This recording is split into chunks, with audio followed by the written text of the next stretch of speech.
এক রাতে খলিফা ওমর রাদিয়াল্লাহু তাআলা আনহু তার স্বভাব অনুযায়ী ছদ্মবেশে মদিনায় টহল দিচ্ছিলেন। হঠাৎ এক বাড়ি থেকে কান্নার আওয়াজ শুনতে পেলেন। তিনি দরজার কাছে গিয়ে কান লাগিয়ে শুনলেন এক বিধবা মা তার ছোট শিশুদের সান্ত্বনা করার চেষ্টা করছে, কিন্তু তারা ক্ষুধায় খাচ্ছে।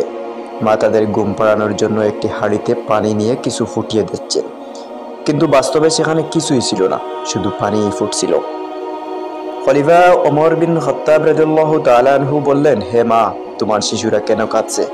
বিধবা উত্তর দিলেন, আমাদের ঘরে খাবার নেই, তারা ক্ষুধার্ত। আমি হাঁড়িতে শুধু পানি গরম করছি যেন তারা ভাবতে পারে খাবার রান্না হচ্ছে।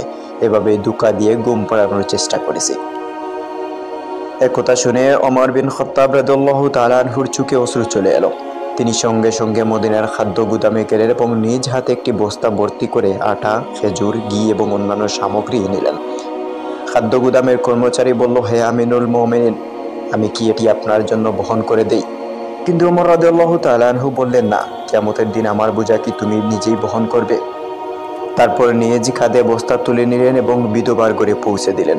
তিনি নিজ হাতে চুলা জ্বালিয়ে রান্না করলেন এবং শিশুদের খাবার খাইয়ে তাদের হাসি মুখে দেখতে পেলেন। তখন বিধবা মা বললেন, আল্লাহ তোমাকে উত্তম প্রতিদান দিন, তুমি ওমরের চেয়েও ভালো মানুষ। এক কথা শুনে ওমর রাদিয়াল্লাহু তাআলা আনহু আবেগ আপ্লুত হয়ে পড়লেন। ওমর কেমন শাসক যদি তার অধীনে কেউ ক্ষুধার্ত থাকে।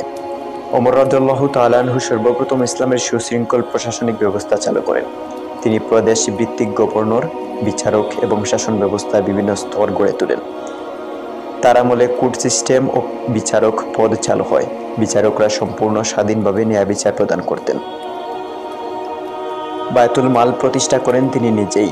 গরিব ও সহায় বিধবা ও এতিমদের জন্য অর্থ বরাদ্দ রাখার ব্যবস্থা করেন। পুলিশ ও রাত্রিকালীন টহল ব্যবস্থা চালু করেন ওমর রাদিয়াল্লাহু তাআলা আনহু। তিনি নিজেই রাত্রে ছদ্মবেশে ঘুরে জনগণের সমস্যা শুনতেন। হজযাত্রী ও সাধারণ মানুষের সুবিধার জন্য বিভিন্ন সড়ক নির্মাণ করেন এবং পথে পথে কূপ খননের ব্যবস্থা করেন। এই ঘটনাগুলো থেকেই ফুটে ওঠে ওমর বিন খাত্তাব রাদিয়াল্লাহু তাআলা আনহুর দয়া, দায়িত্ববোধ এবং প্রজাদের প্রতি গভীর মমত্ববোধের একটি অনন্ত দৃষ্টান্ত। তিনি ছিলেন এক মহান শাসক, যিনি রাতের আঁধারে ছদ্মবেশে মানুষের দুঃখ কষ্ট নিজ চোখে দেখতেন এবং নিজ হাতে দূর করতেন।